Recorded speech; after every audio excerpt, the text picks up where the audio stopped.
You've heard of FOMO, the fear of missing out, but today we're talking about something far more serious, a growing trend in healthcare avoidance called FOFO, fear of finding out. I'm Vic Senese and welcome to UroNurse. FOFO is becoming one of the leading reasons people avoid recommended health screening tests. Everything from mammograms and pap smears to STD tests, blood work, and skin cancer checks. Now, FOFO isn't an official medical diagnosis, but clinicians, especially those working with health anxiety, see it every day. According to clinical psychologist Stephen Taylor at the University of British Columbia, FOFO is widely recognized even if research on it is still catching up. A recent 2025 survey of over 2,000 U.S. adults found that 3 out of 5 people avoid health screenings, with fear of bad news and embarrassment listed as the top reasons. And it may be getting worse. Another survey of 7,000 adults revealed that only 51% had a routine medical appointment or cancer screening in the past year, a 10% drop from 2024. That's more than a trend, that's a warning. So what drives FOFO? Well, psychologists say it comes from anxiety, especially in people with generalized anxiety disorders, OCD, illness anxiety disorder. But it can affect anyone. Sometimes it's tied to a specific fear, like fear of a prostate exam or that it might be painful. Other times it reflects bigger avoidance style, including compulsively searching symptoms through Dr. Google. Who hasn't done that, right? And for many, FOFO stems from the past negative experiences in healthcare settings, or fear of being judged for certain conditions like STDs. There can also be fear of treatments that might follow a diagnosis or a lifestyle change a doctor might recommend. As psychologist Lynn Bufka explains, avoidance often feels like control, but it's actually anxiety driving the bus.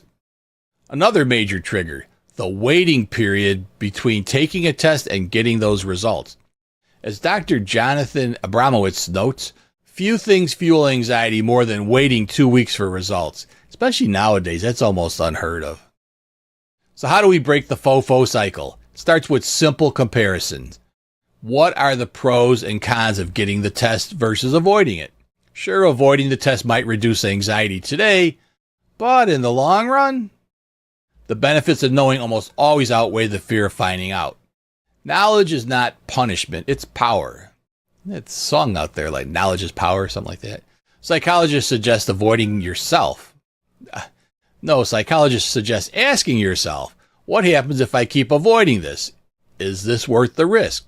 How will I feel about this a year from now? And importantly, ask whether you fear making your healthcare decisions or your values. Ask whether you fear making your healthcare decisions or your values. Strategies that help. To manage FOFO, experts recommend talk openly with your doctor about fears.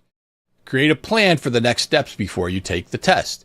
Schedule multiple tests together to reduce repeated anxiety. Bring a support person. Reward yourself after completing the screening. And for some people, cognitive behavioral therapy can help break long-standing patterns of avoidance.